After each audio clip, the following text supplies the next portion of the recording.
Hello, my name is Lon Smehal, and welcome to my presentation. I chose New York because I have always been fascinated with how such a small portion of our country can make such a large impact across the world. I hope you enjoy my presentation. Let's begin. Where better to start than the beginning? New York, the 11th state in the United States, was founded or given statehood on July 26, 1788. But before it was called New York, the Dutch actually had claim to the area, and they called it the New Netherlands. And it was called the New Netherlands for about 53 years, from 1609 to 1664. And when the British came to colonize, they actually took the area and renamed it New York to honor the Duke of York. After the American Revolution, when George Washington was sworn into office, Washington, D.C. had not been built yet. So for about 10 years, from 1789 to 1800, New York was the U.S. capital. New York's religious demographic is split up between 4 religions and the remainder of the population who doesn't really follow a certain religion or just doesn't believe in a certain religion. But while most people favor Christianity, about 70% of the population are Christian. The other 3 religions, the biggest 3 religions, are Judaism, which is about 9% of the population, Islam, which is about 6%, and Buddhism, only 1%, but 17% of New York's population doesn't really have a set of religious beliefs, or they don't follow a certain religion. The educational demographic of New York spans from people who haven't finished 9th grade, which is a very small margin, to people who have gone all the way through college, 4+ years, who have a bachelor's, a master's, an MD, for example. And about 85% of the population who went to high school in New York have graduated. So that leaves about 15% who haven't. So they might have gone on to do different things or what have you. The college graduation rate, so people who went to college in New York the whole time and graduated from there, is about 33%. It's a very large portion that did not actually graduate from their college in New York. Now, people who stayed 2 years and graduated with an associate's degree was about 8.4%. It's about 8%. Of people who stayed 4+ years, got a, like I said, bachelor's, master's, MD, what have you, it's about 14%. The racial demographic of New York per the census of 2018 goes as follows. The largest ethnic group, is Caucasians or white people, which is 69.6% of New York's population. The second largest is Hispanic or Latino, which is 19.2% of the population. The third largest is African American, which is 17.7%. The fourth largest is Asian, which is approximately 10%. It's 9.1%. The last 3 are pretty small percentages, which go in descending order, which is if you're biracial, multiracial, two or more races, is 2.5% of New York's population. American Indians, or Alaskan Natives alone, are about 1% of New York's population. Native Hawaiian or other Pacific Islanders, like Samoans, what have you, is 0.1% of New York's population. As well as the gender split between male and female in New York is males are 48.5%, and females are 51.5%. Quality of life. While I was searching for quality of life of New York, I found this really great website called teleport.com or teleport.org, and I couldn't have explained quality of life better myself. Here's what they say. They say that the New York metropolitan area is one of the most populated cities in the world. New York City itself is an international center for numerous industries including finance, theater, television, film, arts, and technology. It is also home to an astonishing 37% of foreign-born residents. Costs are high, but so are the energy levels and the ambitious spirit. Whether you're visiting or planning to move, the Empire State has something to offer for everyone.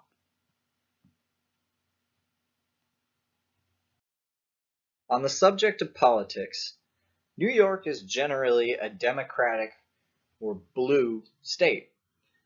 It's known to have a really strong Democratic Party control in New York City, but the dominance of the Republican Party is more upstate, Long Island area. Since about the 1920s, both Democratic and Republican governors have held power, in said office. While the legislature tends to be more Republican dominated, since the mid-1970s, the Assembly has tended to be controlled by the Democrats, while prior to mid-1970s, it was a pretty even split or more leaning to the Republican side.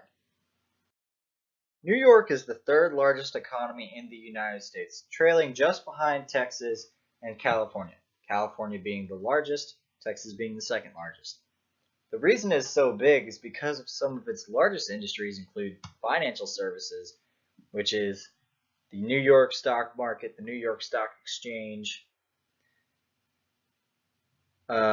banks, accounting, and other jobs like that, other careers like that. There are over 330,000 financial service workers in New York. The second largest, is healthcare. Because New York is home to nearly 20 million people, it means there are a lot of healthcare services, a lot of hospitals, a lot of emergency services, healthcare and social assistance that is needed. So the Department of Labor actually anticipates high job growth in this sector. The third largest is professional and technical services. These are your IT managers, your lawyers, your accountants, your mechanics, your marketeers, and other similar characteristics. In 2015, there was an estimated 647,800 New Yorkers working in professional and technical service. It's a lot larger than the financial services because it's a more broad spectrum of jobs and careers. So it has a lot more people doing those jobs than, say, accountants, bankers, and New York Stock Exchange and market employees and other things like that. The fourth largest is retail trade. It's going to the store. So store employees, staff employees, restaurant employees, other characteristics like this, electronic stores, auto retailers, and other more common jobs like that. This one's probably the broadest spectrum of jobs in New York. since there are more than 800,000 workers in the retail trade department of industry, it's a lot more broad. In New York, there are more than 75,000 retail businesses. Many of these jobs spread throughout the greater New York City area, particularly Manhattan and Jefferson County. While I already have covered the education section in the demographics, this section is more based on how many schools there are, how many people are in the schools, top universities, what have you. So an estimated 4,777 schools, both public and private, are K through 12. 2.6 million students in K through 12 are in public schooling. Based on a count of 210,000 students in 2018, there was an 80% graduation rate and a 6% dropout rate.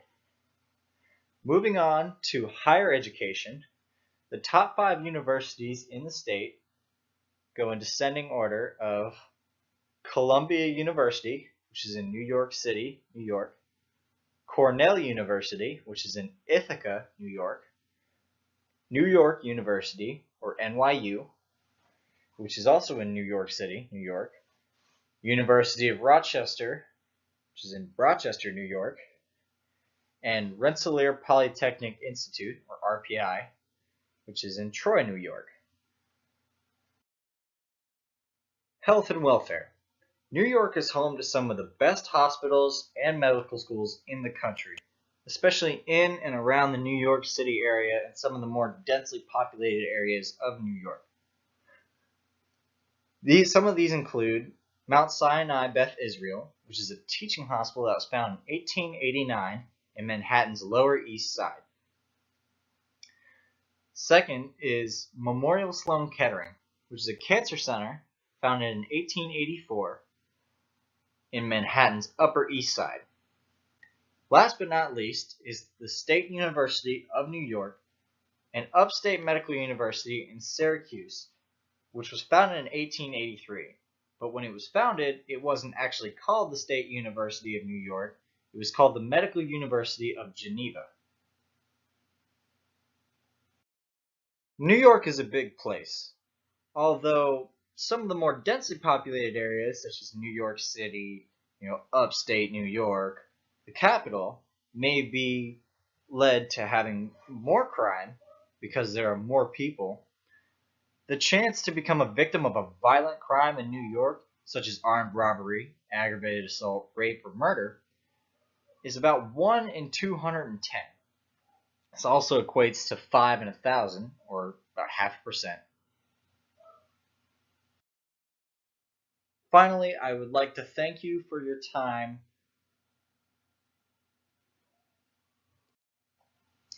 In conclusion, I would like to thank you for your time. Thank you for reviewing my presentation.